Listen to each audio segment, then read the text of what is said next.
Monday, Tuesday gets here. Already hoping for the hump day. Wednesday night, calling my girls, making sure our plans are still tight. Thursday brings a smile, 'cause I won't be putting up with this bull in a little while. Me and my girls, we turned it up last week. Boys love this club, 'cause ladies get in free.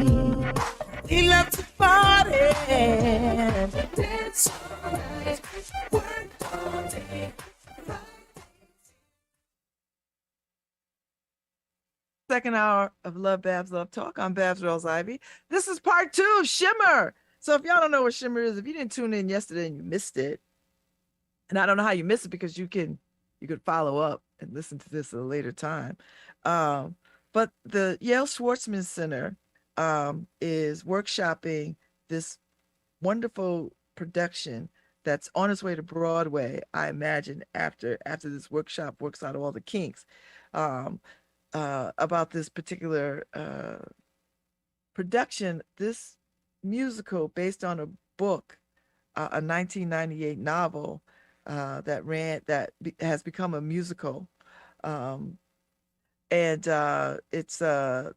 with 4-time Broadway librettist Michael Corey and Pulitzer Prize winning composer Anthony Davis, who was my guest yesterday with playwright Sarah Schulman and CEO of Midnight Oil Collective Francis Pollock. But today, this morning, I've got these beautiful people on to talk a little bit more about what this experience will mean. So I have Albert Lee, who plays one of the lead roles. He is a New York native and the director of Equity and Student Life at Yale School of Music. Hey, Albert.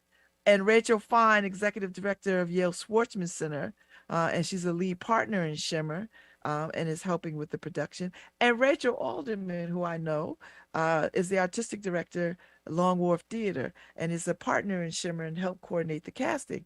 Hello, how are y'all? Good morning. Unmute yourselves. Good morning, Babz. Good morning, everyone. Good morning. Good morning. I just wanted to say thank you so much for having me. Anytime I get to be in the presence of a devastating diva, I know that Fire and Ice will lead and Fire and Ice will remain. Okay, Albert, that's sweet. Good morning. So listen, this is a huge production. Like it is. It's like 21 people, a lot of moving parts, a lot of partners. I mean, this is exciting. I don't know if people sort of get to see a production in workshop before it goes to a place. Is this the normal way of things get done? Like, is this how it happens? The normal way is to have the artistic team sort of be together and working up what is a blueprint for a project, and then to get some artists onto it to see actually how it works in real life, and then to maybe expand it to a full reading of the entire work. And so that's the stage we're in now. I have been I love doing new projects. I love doing new. I'm by trade a classical singer. I sing mostly opera, but I do a lot of crossover stuff. And so this represents some crossover for me. And so to create something new is exciting, but it's also difficult because there are no rules. There's no right or wrong, really. You know, every question is an important question about the character, about the music, about the relationship between the two. And so helping the artistic team sort of consider the questions that they may not have considered before has been a lot of fun. Hey, Rachel, how are you? Hey, I'm great. How are you? So the last time I saw you, we were all dancing the night away and to the sitting in concert with the beautiful Audra McDonald for Long Wharf Theater. Yeah, that was an awesome evening. That Oh was my an God, awesome evening. It was magic, magic. It was a magic night. So Rachel, how does Long Wharf Theater get connected to this production? Because this seems like a moving circus in the best possible way. Yeah, there's a lot of moving parts. You know, we really came on board as a thought partner and as a connector to the local artist scene here. So we lent some muscle when it came to talking about who in New Haven lives here and performs in the region that could, because the cast is so big. Um, you know, what is it, 21? Something like 21 that. It's like people. 21 people. So there was a desire to cast people locally from the area, from Yale as well, and then from out of New York. And so we brought our New Haven lens to the conversation, and really just tried to connect the team to people that we didn't end we weren't a casting director per se. We were just we were using our connections. We were connecting local people in the area that have great singing and performing capabilities, and then putting them in touch with the team at Shimmer and saying, you really should check these people out because you want them as part of your family. So we're part of that arts ecosystem partnership. It was Oh, I really love it. fun. And then helping get the word out about the Innovation Summit and the workshop itself.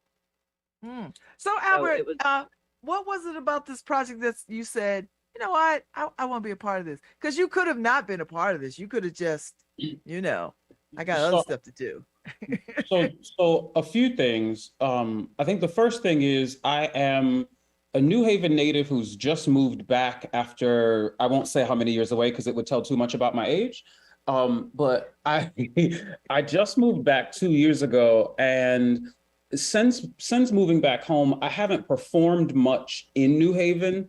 My performing kind of takes me all over the place, and so that's the first thing is getting a chance to sort of work on something at home. I think the second thing is I'm on faculty in the School of Music at Yale. Frances Pollock, who leads the Midnight Oil Collective, is one of our doctoral students in her post-residency period.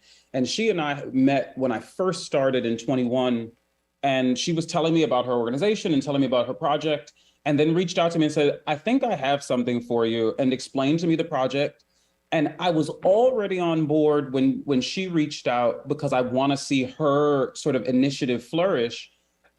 When she mentioned Anthony Davis, I was 200% in. I've had a chance to work with some amazing living composers, and to do this with Anthony Davis is pretty amazing. I had a chance a couple of years ago before I moved back to New Haven to workshop a new piece that was written by the late Wayne Shorter, jazz musician who just passed away, and he was Yes. working in collaboration with Esperanza Spalding, Oh, another jazz musician. And so I was in Los Angeles, like in someone's house in their living room, putting this piece together for a workshop similar to the one that we're about to do tomorrow night. And so working on new is just different. There's no template, there's no blueprint. You don't have to, as someone who sings a lot of the music of dead people, there's something special about having the person in the room with you and telling you what their intentions are, and you being able to ask them, hey, have you thought about, or can I take more time here to land this idea or to let the music breathe? And so it really is a collaborative process once the actual music itself and the lyrics and the story is outlined. I So love that. those are all the reasons. Yeah. I love so Rachel, when you said, Long Wharf Theater is part of the ecosystem, and we supported, like, letting them know who's in town to do what or whatever. What is that like? Because I is that a role? That's a role, like that's a real role. well, yeah, I mean, we over the years throughout, doing lots of different programming in the city, we get introduced to people who are really multi-talented. And even in this year of transition, we had our big homecoming festival downtown, our block party that hired tons of local artists, and we're in the process of screening our new movie, I Am Muslim American, and that was a movie entirely made up of New Haven based actors. So when we were told, when Frances shared with us the story of Shimmer and sent us the breakdown of what voice parts they needed, what the characters were like. You know, we had a big brainstorming session and reached beyond New Haven into our communities all over the state to try to find people. And it's going to be really exciting to see all 21 people in the reading. I'd love to hear. I haven't been in the room, so I'm fascinated to hear how the workshop is going and how it's all evolving. You know, How's it going, Albert? it's going well. It's going really well. You know, you could probably put together a really fantastic reality show of of the pre-production and rehearsal period of any show. And so there are hilarious things that happen. There are tense moments. There are disagreements. There are, you know, there are all the things that one would expect of artists in a creative space. They're all happening, but there's also an atmosphere of mutual respect. And I think the most wonderful thing is being able to work with a Pulitzer Prize winning composer and a noted author and a noted Broadway lyricist. It is an amazing group of people to work with. I love it. Hey, Rachel Fine, Executive Director of the Yale Schwartzman Center. We are talking about Shimmer. This is day 2 of the conversation. Yesterday I had on Anthony Davis, Pulitzer Prize winning, and I had playwright Sarah Schulman and CEO of Midnight Oil Collective, Francis Pollock. And so they laid the foundation of what this musical is looking like. So from a Schwartzman Center place, is this within the mission of what y'all want to be doing? Like, do you like sort of laying the foundation for new work to get out into the world? Absolutely, without question. It is very much mission aligned, vision aligned. I think we want to be an incubator, is the word that's so often being tossed around. I have long in my career been involved with establishing and creating new work. And I also think that Schwartzman being interdisciplinary is just so well positioned to, you know, consider a work like Shimmer that's multifaceted and very, very excited about its evolution. So yes, very mission aligned. So any one of y'all can speak to this, Albert, Rachel, Rachel. The musical takes on a lot of issues that we are grappling and reckoning with in the world right now, even though this particular body of work starts in the 1950s or the late 1950s, early 60s. What do you think of these kinds of works that sort of bring us to a reckoning to the moment? So I'll jump in on that one. When I started out in this field and in this industry, I came to it because I had been singing my entire life. What I never anticipated was that in order to be a competent and informed and thorough vocal artist, my knowledge of history would have to grow. My knowledge of language and culture would have to grow as well. And in this project in particular, to be able to work on a piece that's set in the late 40s, early 50s, and to literally be sitting in the middle of seemingly every issue we're dealing with right now, still being what it was then, it forces us to grapple with what progress actually looks like, and what progress actually is for people, and what's window dressing. And so I hope that people that get to see the reading, and people, as this project goes on to its own life out in the world, I hope people really do consider the ways in which we, talk about issues and the ways in which we actually solve problems. Because there's a lot of things that we have papered over. There's a lot of things that we've ignored. There's a lot of things that we have had symbolic wins, but not systemic wins. And so I think this particular piece shines a light on all of that. Mm. And I don't think the timing is a mistake, Babz, because, this work, I think the origins of it go back 20 years in terms of the creative team working on it. But, Anthony Davis in particular has finally received such critical recognition for works that fall into that category. So Central Park 5, which won the Pulitzer Prize, and then he's going to have his debut at the Metropolitan Opera in X. And so I think this moment is the moment, not just for this reconciliation, but for someone who is telling such critical stories through his works. Mm, mm. Well, I appreciate the very topical, the very intimate way that you all spoke about this, because we are the theater. The performance spaces are grappling with equity and inclusion, as you know, Mr. Lee, and as you know, Rachel Alderman. Theaters across America are grappling with how to tell these stories, how to center other people's stories, and how to sort of connect with audience that has historically been not really invited to these spaces. And so I find this timely. So Shimmer might be the opportunity to sort of be that bridge. What do you think, Albert? Is this particular production a nice bridge, or a better bridge into opening up these larger conversations? I wouldn't even qualify it to say either nice or better. I would just say it's a bridge.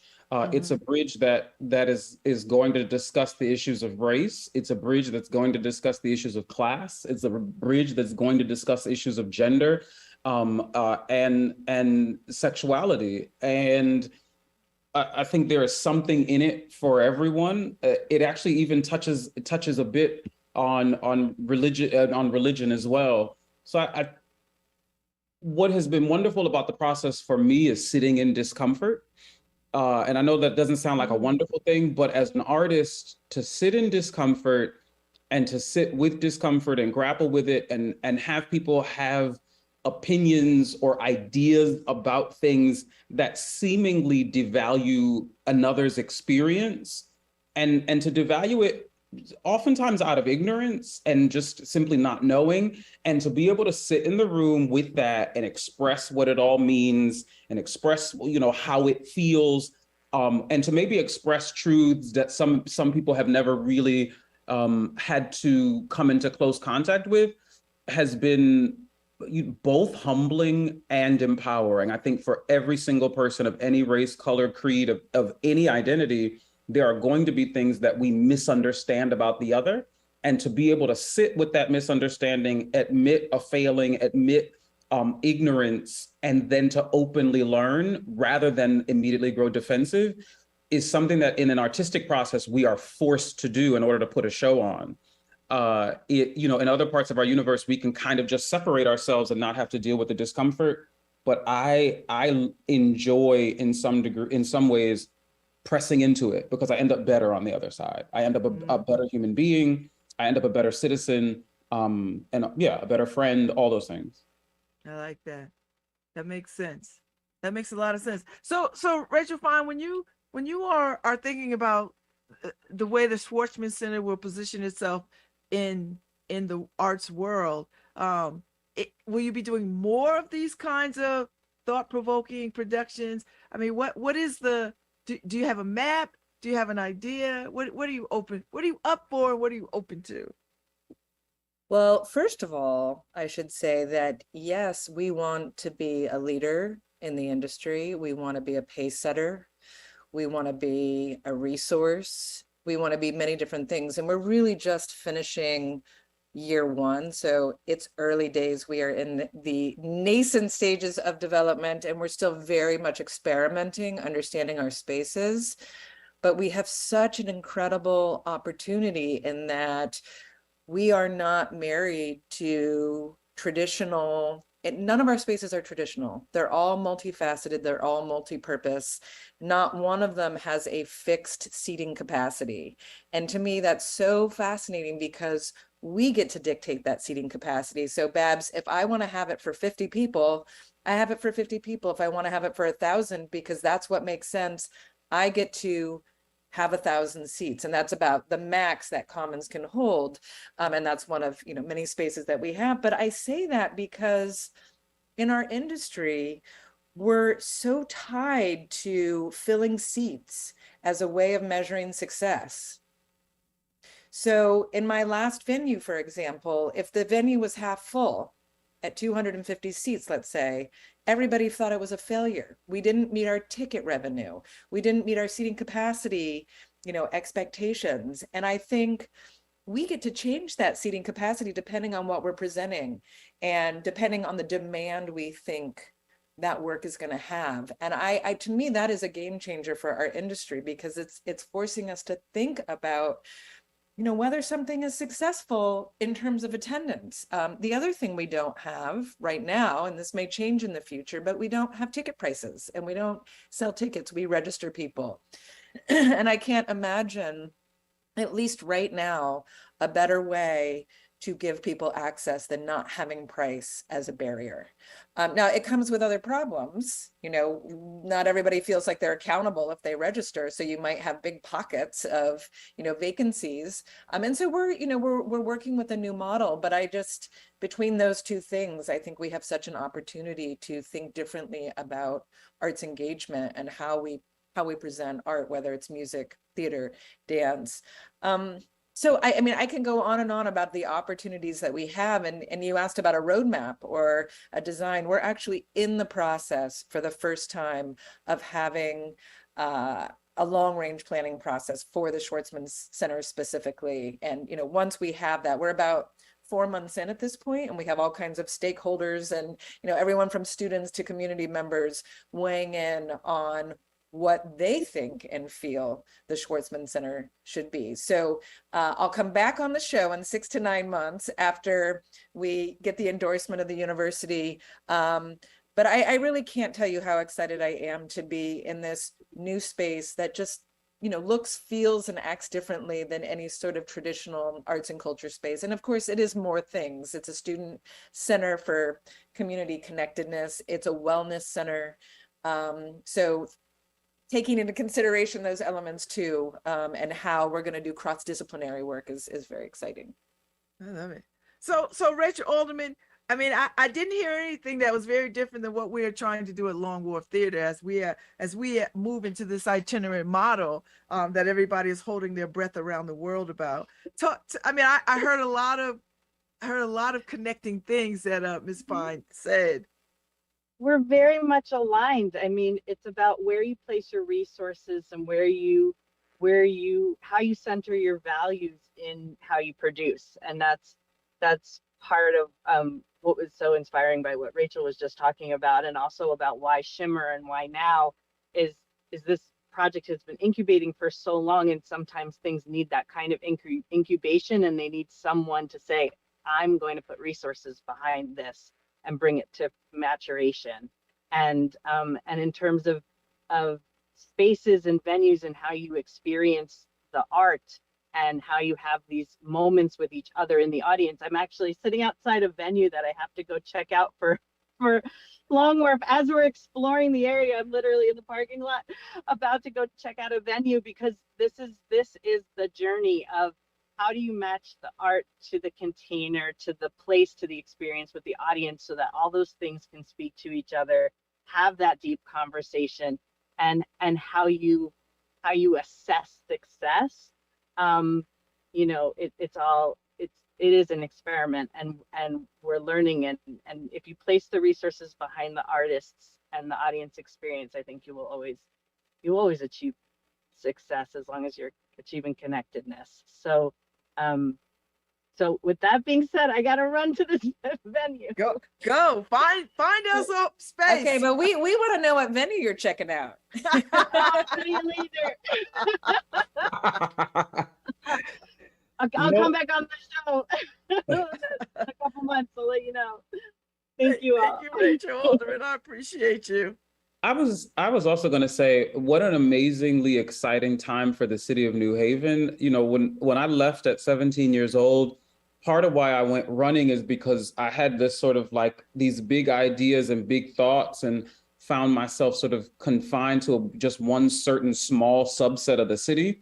And so to see art proliferating of all kinds all throughout the city, and to, in this moment with the reading of this musical, to be connected to New Haven's history around major musical theater productions that got their first reads and their first go here in the city. I think it's a real message and a real, we should be really celebrating this moment as we revisit our history and move the city forward with arts at the center of our culture. It's pretty exciting.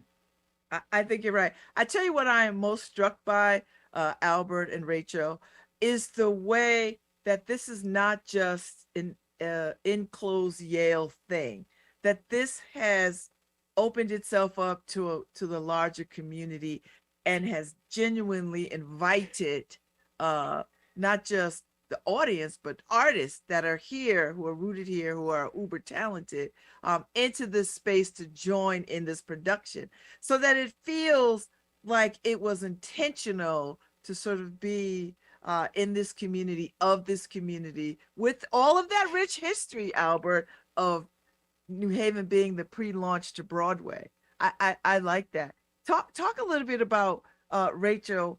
How do you bring people together into these spaces? How do you invite people to participate in such a huge project? Well, I think it probably depends on which people. So, you know, are we talking about students, faculty, staff, broader Yale community, and then broader New Haven community? Because I think to be that inclusive, you really have to do different kinds of outreach and welcoming to different communities. And again, I'm so new to Yale. I'm only 7 months in, and I'm not new to New Haven. I was actually here in the 90s in graduate school, but again, as Albert was saying, he was probably 17 when I was a grad student. It was a very, very different place. And there is an energy here and an optimism and an excitement. And I love that it's so rooted in the arts that I think we want to all capitalize on, you know, for the betterment of the entire community, for Yale and New Haven. But I think being a welcoming venue, you know, it has to run through the DNA of everybody who works in this space. And I can tell you, I mean, I know that you know a lot of the staff members at Schwartzman, but being community minded and being community focused is, you know, those things are paramount to the staff. And I think that, you know, we have to start by setting the tone that this is not just, you know, for students, it's not just for the Yale community, it is for everyone. And I think part of not having tickets right now, you know, I was just thinking about Paul McCartney, and we had 10,000 people all over. It wasn't just New Haven, it was all over Connecticut and beyond, try to get a ticket, you know, one of the 2,800 tickets, but that really was for everybody. And so, you know, I think with time, we're going to get better about how specifically to do that outreach. But forging, I just want to mention Long Wharf, because among the first things I did when I came here was to meet with Jacob and to introduce myself. And I had heard so much about him and had followed, you know, Long Wharf and its most recent trajectory, but also I'm very well aware of its history and its legacy. I think he is incredibly bold and courageous for spearheading sort of a new 21st century model, you know, of a theater that's been around a very, very long time. And so I feel, Schwartzman, it's our responsibility to partner with institutions, organizations, artists like Long Wharf, and ask, what can we do to make your organization stronger, better? You know, how can we partner collectively to share resources, share histories, and make the community a better and stronger place? And so we're having lots of conversations. We will be partnering with them again next season. And then the season after that is their 60th anniversary season. And we're talking about what can we do to be aligned and to be a partner in that season. So, you know, I think it's everything from attitude to, in our long range plan, having sincere and authentic statements about being welcoming and inclusive, to actually walking the walk. And I think it takes time to trust. You know, again, I've been here 7 months, but hopefully our actions and the way that we position ourselves in the community will help us form that trust in the long run. I like that. So Albert, you were 17 when you left here seeking bigger artistic expression. Now you're back. Does New Haven feel like an artist welcoming place? So it's interesting. Here's what I said to my friends. Everyone has asked me, how is it being home? My friends here, my friends away from here. And what I did not plan for is to not only move back to New Haven. I didn't realize that I would feel so at home here, because I literally ran, and I would tell people all the time, New York City was the first place that I felt at home. It is a phenomenal place to be an artist for a few reasons. One, proximity to major cities. Two, other artists of all sorts of genres here in the city doing amazing work. And there is a decent mix of sort of regular working class folks, along with highly intellectual people, along with business execs. That sort of mix of people, I think, lends itself to a rich sort of human tapestry that gives you tons of inspiration for creativity. It's been very cool being back in New Haven. So Yeah, Babz, I have it's a I have to add one thing, because first of all, Albert and I go way back. And I was an administrator in the opera department at Juilliard, and he was a larger in life, unbelievably talented graduate student. And so we overlapped for probably 2 or 3 years, right? Albert at Juilliard. I hadn't seen him in years. And, sure enough, we're at a meeting at Yale on Zoom, and I get a little chat, is that you? Anyway, so we've reconnected after about 2 decades. And every time I think of Albert, I think of his mother, who must be so proud that he is back in New Haven and being the extraordinary, not just artist, but, person, administrator, and leader that he is. So I always think of your mom, Albert, who is alive and well. She's alive and well. How proud she must be of you. Here's what's wild. My mom was on the board of Alders back in the late 60s. Who's your mother? Gail Coleman, now Gail Fowler. But Coleman is the maiden name. So she was on the board of Alders in the late 60s, early 70s, organized with the Panther Party, very, very much activist minded. And, and here I come. She raised a very, very, very respectable son, and, trying to make my own waves in the world. It's been, I tell people, I have told you this, to say this a lot, it has been a wild journey. I grew up in the Hill. I grew up in the Hill, late 80s, early 90s, where things in the Hill and in New Haven were rough. They were really rough. And I think I'm a pretty unique person, a mix of church, Black culture, classical music, gospel music. I like a lot of different things. And I didn't see a space where I could exist in New Haven and be fully me. And so to come back and realize that the space is here, that you just sort of have to find it and reposition yourself within the city, it's been eye-opening, and it's good to be home. It's good to be home. Thank you. I will also say, getting to reconnect with people like Rachel, unbelievable, because Rachel has done some amazing things in the 2 decades since we last saw each other. And so, here we are trying to turn it out in New Haven.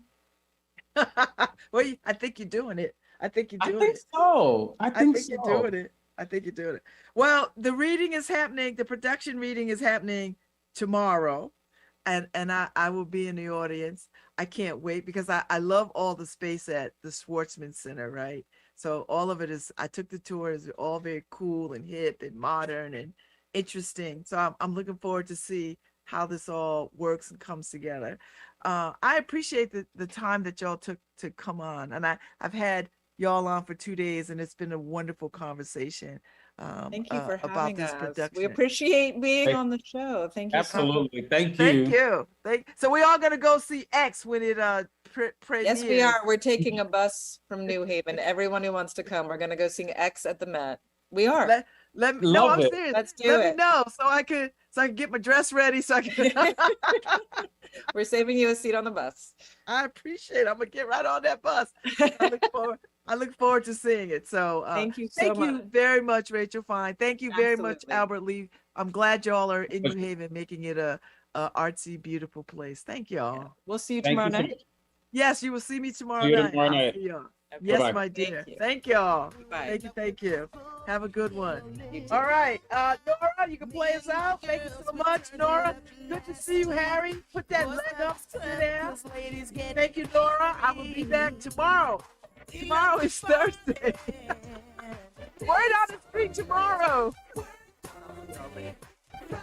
It's here and the weekend's on the way. Just